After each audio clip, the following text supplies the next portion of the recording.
প্রিয় শিক্ষার্থীবৃন্দ, আশা করি তোমরা ভালোই আছো, আমিও ভালো আছি। আমার ঘরে আমার স্কুল এই কার্যক্রমে আমরা আছি। তোমরাও আশা করি আমাদের এই কার্যক্রমে অংশগ্রহণ করছো, যার যে বাসা বা ঘরে বসে। আমরাও আমাদের ঘরে বসে আমাদের পাঠদান কার্যক্রম চালিয়ে যাচ্ছি। তো তোমাদের অংশগ্রহণের মাধ্যমে আমাদের এই কার্যক্রম বাস্তবায়ন হবে। আশা করি আমাদের এই কার্যক্রমে তোমাদের কিছুটা হলেও তোমাদের পাঠদান আমাদের বাস্তবায়ন হচ্ছে। তো প্রিয় শিক্ষার্থীবৃন্দ, আমরা আজকে গণিত বইয়ের পরিমিতির অংশ থেকে আলোচনা করব। আমাদের যখন স্কুল খোলা ছিল, অর্থাৎ পাঠদান কার্যক্রম যখন স্কুলে চলমান ছিল, তখন আমরা 16.1 পরিমিতির অংশ আমাদের শ্রেণীকক্ষে আলোচনা করেছিলাম।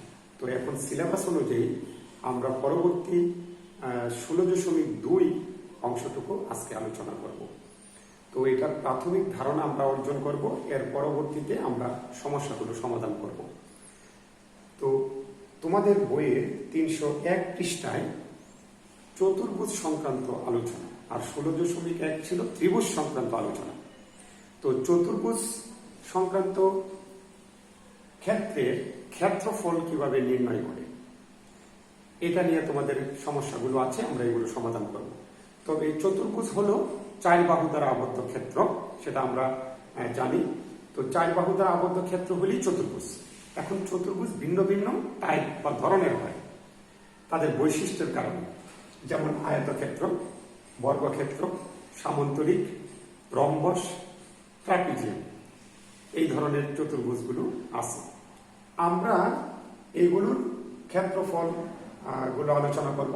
তো প্রিয় শিক্ষার্থী, কিন্তু আয়তক্ষেত্র তোমরা জানো যে বিপরীত বাহুগুলো সমান এবং সমান্তরাল কোণগুলো সমকোণ। এখন এই যে আয়তক্ষেত্রের ক্ষেত্রফল, সেটাও আমাদের কিভাবে নির্ণয় করতে, এটা সূত্রটা জানা, দৈর্ঘ্য গুণ প্রস্থ। কিন্তু প্রিয় শিক্ষার্থী, দৈর্ঘ্য গুণ প্রস্থ কিভাবে হলো? এই আয়তক্ষেত্রের কর্ণ বরাবর একটা তুমি যদি রেখাংশ অঙ্কন করো, তাহলে দেখো আয়তক্ষেত্রটা সমান দুইটা ত্রিভুজে বিভক্ত হয়ে গেল। ভালো কথা। তাহলে ত্রিভুজের ক্ষেত্রফল আমরা পূর্ববর্তী পাঠে আলোচনা করেছি 16.1। তো 16.1 এর ত্রিভুজের ক্ষেত্রফল আমরা জানি হাফ ইন্টু ভূমি গুণ উচ্চতা, হাফ ইন্টু ভূমি গুণ উচ্চতা। তো হাফ ভূমি হইল এ, উচ্চতা হইল বি। তাহলে এরকম কয়টা ত্রিভুজ? 2টা ত্রিভুজ, তাহলে 2 দিয়ে গুণ দিলাম। 2 কাটা গেলে তাহলে থাকতেছে এ মানে দৈর্ঘ্য, বি মানে প্রস্থ। তাহলে এই যে দৈর্ঘ্য গুণ প্রস্থ আয়তক্ষেত্রের ক্ষেত্রফল, আসলে ব্যাপারটা আসছে এইভাবে। কিন্তু আমরা আগে হয়তো ছোটবেলায় এইভাবে মুখস্থ করছি। আয়তক্ষেত্রের ক্ষেত্রফল কি? দৈর্ঘ্য গুণ প্রস্থ। কিভাবে হলো সেটা আমরা তোমাকে বুঝিয়ে দিলাম। পরবর্তী আছে বর্গক্ষেত্র। তাহলে বর্গক্ষেত্রের ক্ষেত্রফল তুমি হয়তো জানো যে বাহু স্কোয়ার অথবা বাহু ইন্টু বাহু। তাহলে সেটা কিভাবে হলো? আমরা জানি বর্গক্ষেত্রের 4 বাহু সমান, কোণগুলো সমকোণ।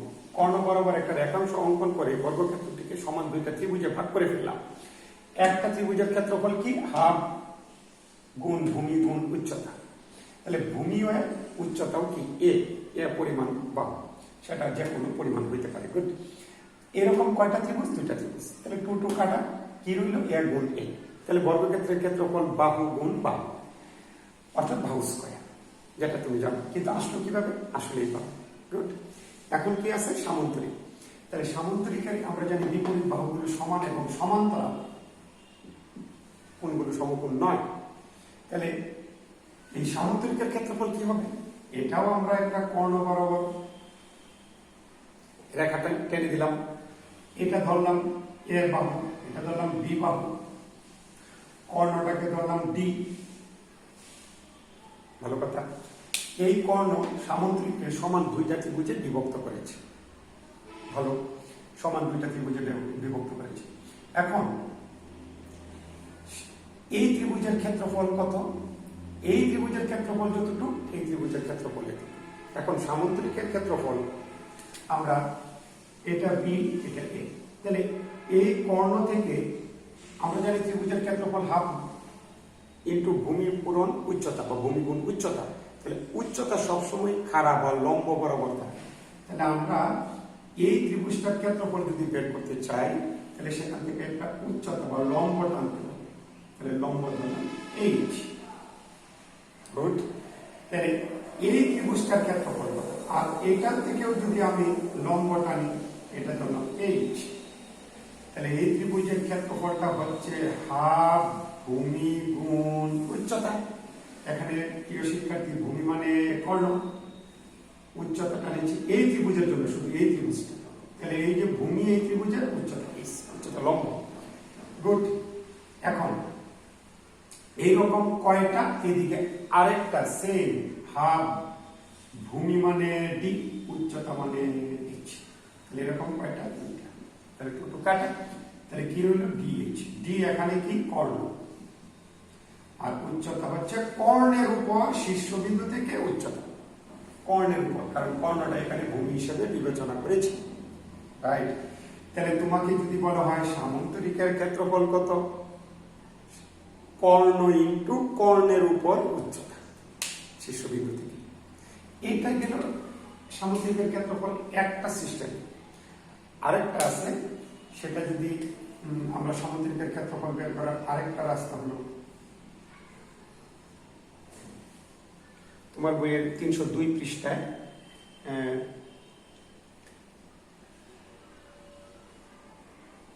302 পৃষ্ঠায় আরেকটা হলো ভূমি গুণ উচ্চতা। লক্ষ্য করো, এটা ভূমি, এটা একটা বাহু, এটাও এ, এটাও এ, এটা বি, এটাও বি। গুড।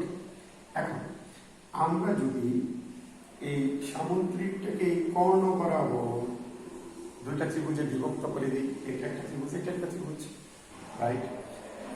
কর্ণ দ্বারাও তো দুইটা ত্রিভুজে বিভক্ত করেছিলাম, কর্ণটাকে ভূমি বিবেচনা করে ভূমির উপর লম্ব অর্থাৎ উচ্চতা, সেটা একটা সিস্টেম। আরেকটা দেখো, এই কর্ণ বরাবর আমি এটাকে দুইটা ত্রিভুজে বিভক্ত করে দিলাম, এখন এই ভূমির উপর উচ্চতা যদি আমি লম্ব অঙ্কন করি এইচ, রাইট। এটা যদি এ বাহু হয়, এটাও তো এ বাহু। এই ত্রিভুজের জন্য যদি আমি ভূমির উপর এই শীর্ষবিন্দুর উপর লম্ব অঙ্কন করি, এটা এই ত্রিভুজের জন্য, এটা এই ত্রিভুজের জন্য, তাহলে এই ত্রিভুজের ক্ষেত্রফল হচ্ছে হাফ ভূমি ইন্টু উচ্চতা।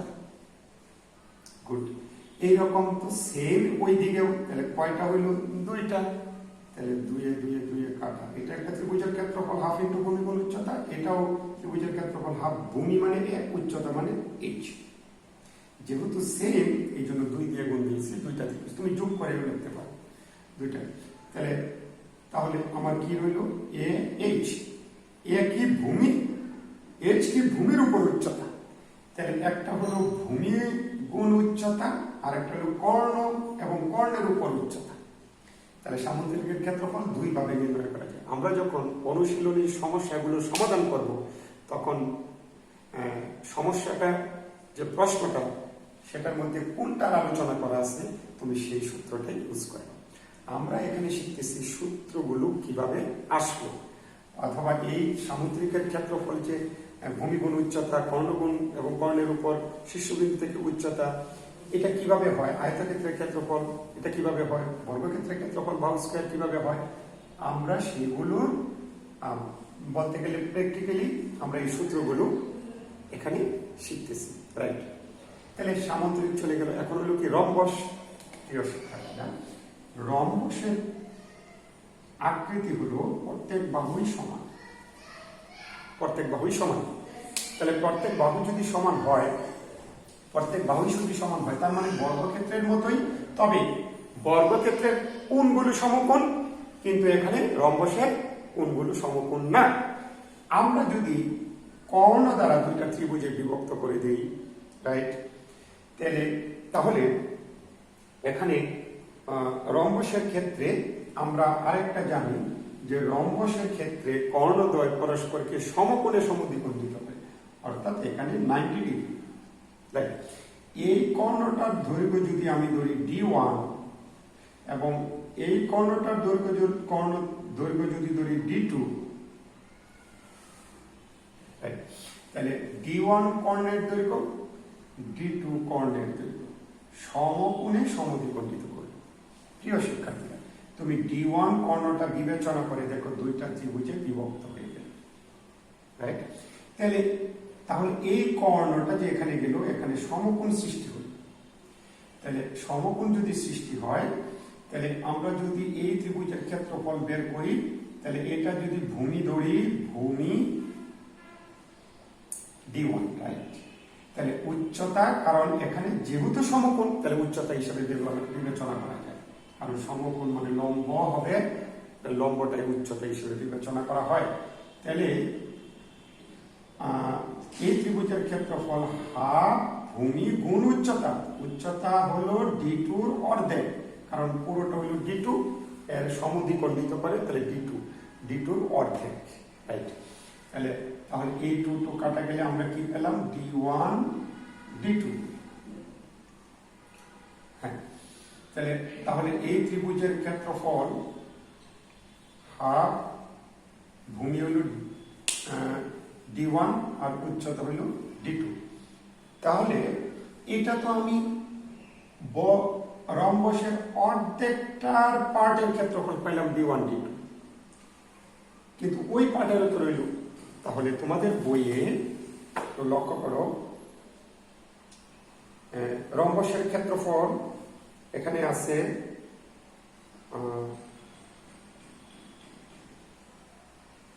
নিচের পার্টে। তাহলে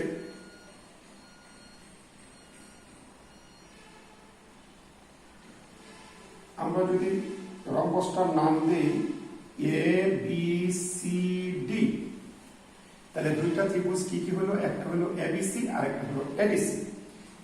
তাহলে এবিসির ক্ষেত্রফল দাঁড়াচ্ছে, এবিসি এবং এসিডির উচ্চতা হলো d2/2, রাইট? এবং তাহলে রম্বস এবিসিডির ক্ষেত্রফল দাঁড়াচ্ছে, আমরা যদি এটা সেম যদি করি, তাহলে দুইটা এসিডি অথবা দুইটা এবিসি। ঠিক আছে। তাহলে এখানে কি হচ্ছে? হাফ ভূমি গুণ উচ্চতা। দুইটা ত্রিভুজের ক্ষেত্রফল যদি আমরা এইভাবে নিই, দুইটা ত্রিভুজ এসিডি অথবা দুইটা ত্রিভুজ এবিসি, ওকে? তাহলে 2 এসিডির ক্ষেত্রফল কি হচ্ছে? হাফ ভূমি মানে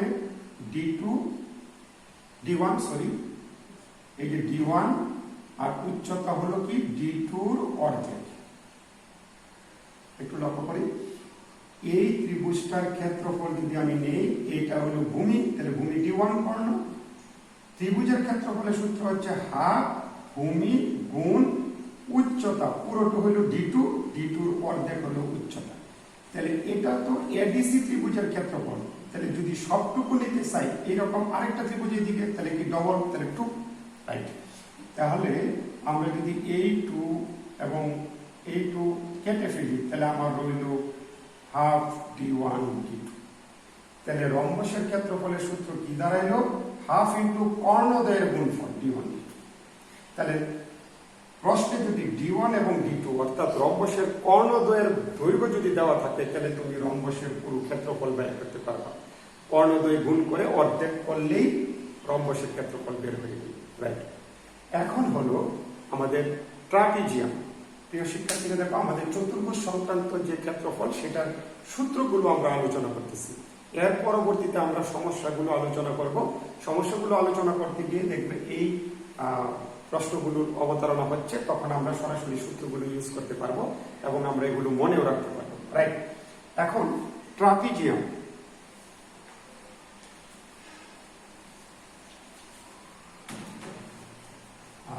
প্রিয় শিক্ষার্থীবৃন্দ, ট্রাপিজিয়ামের বিষয়টা হলো, আমরা জানি এটাও চতুর্ভুজ, 4 বাহু দ্বারা আবদ্ধ, তবে এটা হলো 2 বাহু সমান্তরাল আর 2 বাহু অসমান্তরাল। 2টা বাহু সমান্তরাল আর 2টা বাহু অসমান্তরাল। তাহলে 2টা সমান্তরাল বাহু দৈর্ঘ্য, একটা এ একটা বি যদি ধরি, সমান্তরাল, রাইট? তোমার বই 303 পৃষ্ঠায় ট্রাপিজিয়ামের ক্ষেত্রফল বের করা এখানে আলোচনা করা আছে। তো ওই যে সমান্তরাল 2 বাহু, আমরা যদি এই কর্ণ বরাবর ট্রাপিজিয়াম থেকে 2টা ভাগে বিভক্ত করছি, সমান না, 2টা ভাগে বিভক্ত করে ফেলছি একটা কর্ণ দ্বারা, তাহলে 2টা ত্রিভুজে বিভক্ত হয়ে গেল। রাইট। এখন শীর্ষবিন্দু থেকে এটাকে যদি ভূমি বিবেচনা করি ত্রিভুজে, তাহলে এটা হলো উচ্চতা। হ্যাঁ, এখন এটা যদি বি হয় তাহলে এটা আমার ভূমি, এটা একটা ত্রিভুজ। এখন এটা যদি এই ভূমির উপর আমি একটা লম্ব অঙ্কন করি, প্রিয় শিক্ষার্থীবৃন্দ, তোমরা জানো সমান্তরাল মানে সমান দূরত্ব। তাহলে যেহেতু এই দুই বাহু সমান্তরাল, তাহলে এখান থেকে এর যতটুকু দূরত্ব, এখান থেকে এটারও দূরত্ব সেম। তাহলে মধ্যবর্তী দূরত্ব সমান, আর দূরত্ব মাপে লম্ব দূরত্ব দিয়ে। গুড। তাহলে আমি এখানে লম্ব অঙ্কন করলাম, এখানেও লম্ব অঙ্কন করলাম। এই বি বাহু থেকে এ বাহুর দূরত্ব এইচ। এখন এই কর্ণ দ্বারা ট্রাপিজিয়ামটি দুইটা ভাগে বিভক্ত হলো এবং দুইটা ত্রিভুজ সৃষ্টি করেছে। তাহলে এই ত্রিভুজের ক্ষেত্রফল হলো হার ভূমি গুণ উচ্চতা। ভূমি হলো এ, সেই সাথে এই অংশের ত্রিভুজের যোগ হবে, তাহলে যোগ। এই ত্রিভুজের ক্ষেত্রফল হলো হাফ ভূমি গুণ উচ্চতা। এখানে ভূমি বি, উচ্চতা তো সেম এইচ, রাইট। দুইটা অংশ থেকে কমন গেল হাফ এবং কমন গেল এইচ, ভিতরে রইল এ আর বি। তাহলে প্রিয় শিক্ষার্থীবৃন্দ, ট্রাপিজিয়ামের ক্ষেত্রফলের সূত্র আমরা জেনে গেলাম। এই যে সমান্তরাল দুই বাহু আছে, প্রশ্নে সমান্তরাল দুই বাহুর দৈর্ঘ্য যদি দেওয়া থাকে 25-20, তাহলে এই যে সমান্তরাল দুই বাহু যোগ এবং সমান্তরাল দুই বাহুর যে মধ্যবর্তী দূরত্ব, এই যে ইন্টু এইচ, দুইটা গুণ করে অর্ধেক, অর্থাৎ 2 দ্বারা ভাগ দিলে যে মানটা দাঁড়াবে সেটাই একটা ট্রাপিজিয়ামের ক্ষেত্রফল। তাহলে আমরা যে ওই চতুর্ভুজ সংক্রান্ত বিভিন্ন আকৃতি, যেমন আয়তক্ষেত্র, বর্গক্ষেত্র, রম্বস, সামান্তরিক, ট্রাপিজিয়াম, এগুলোর ক্ষেত্রফলের যে সূত্রগুলো আমরা মুখস্থ করেছিলাম, সেগুলো আসলে সূত্রগুলো কিভাবে আসলো সেগুলো এখানে আলোচনা করা আছে। অর্থাৎ বেসিক যে জিনিসটা, মূল যে জিনিসটা, সূত্রগুলো কিভাবে হয়, কিভাবে এটার ক্ষেত্রফলটা হইল, সেগুলো তোমার বইয়ে আলোচনা করা আছে। আমরা এখানে আমি এখানে বোঝানোর চেষ্টা করেছি, আশা করি বুঝতে পেরেছো, তোমার বইয়েও আছে। তো সূত্রগুলো যখন তোমার ক্লিয়ার ধারণা থাকবে, তখন বিভিন্ন সমস্যাগুলো করতে গিয়ে তুমি এটার সলিউশন সহজে করতে পারবে। আশা করি সূত্রগুলো তোমার ধারণা অর্জন হয়েছে। এখন চলো আমরা একটা সমস্যার সমাধান করি।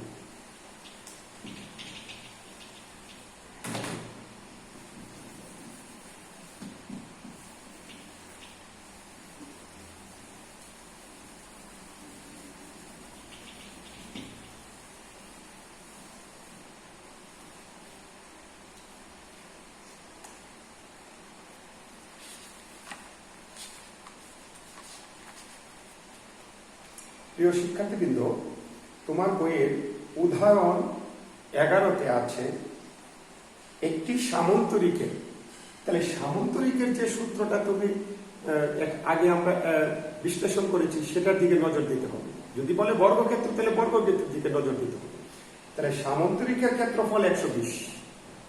তাহলে আমরা যদি সামন্তরিকটা সামনে রাখি, এই সামন্তরিকের ক্ষেত্রফল মানে ওই 4 বাহু দ্বারা আবদ্ধ যতটুকু জায়গা, সেই জায়গার পরিমাণ দেওয়া আছে 120 বর্গ সেন্টিমিটার।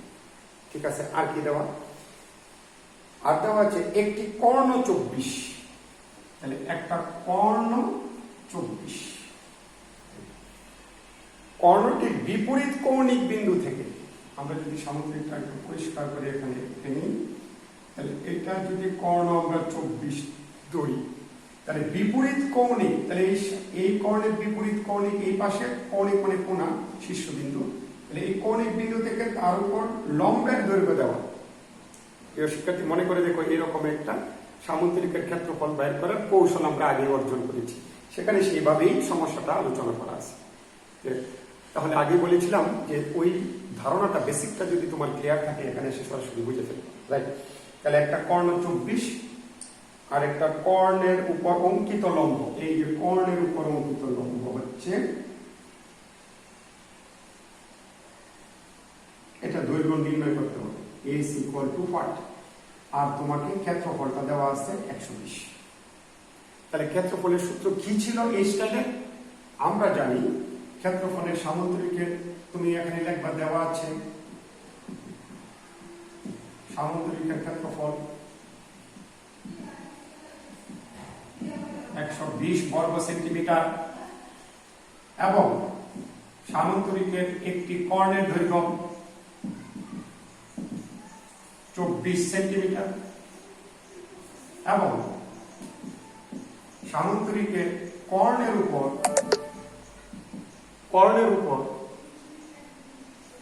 অঙ্কিত লম্বের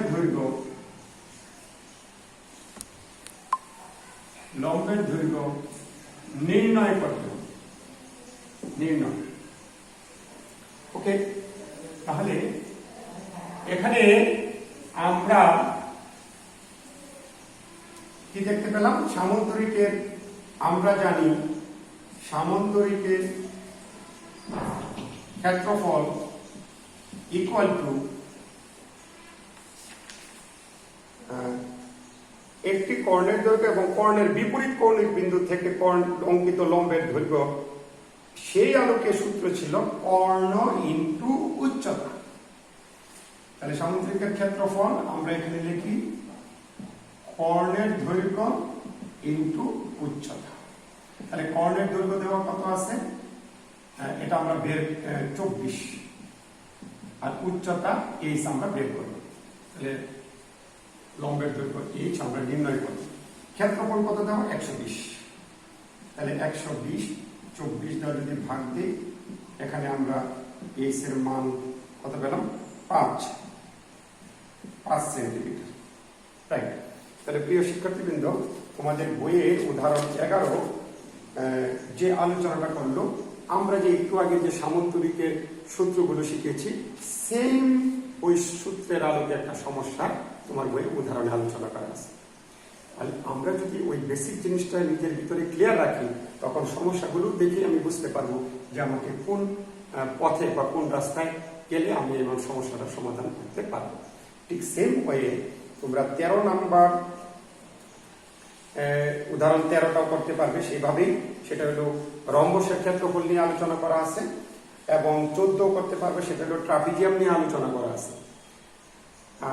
তোমার বাড়ির কাজগুলো থাকবে অনুশীলনীর ক্ষেত্রে, এবং উদাহরণ 11, 13 এবং ট্রাপিজিয়ামের যে অঙ্কটা সেটা আলোচনা দেখবে। এবং অনুশীলনীর ক্ষেত্রে সহজ ঠিক সেম ওয়েতে আমরা মাত্র যেটা করলাম সেটা করতে পারবে 9,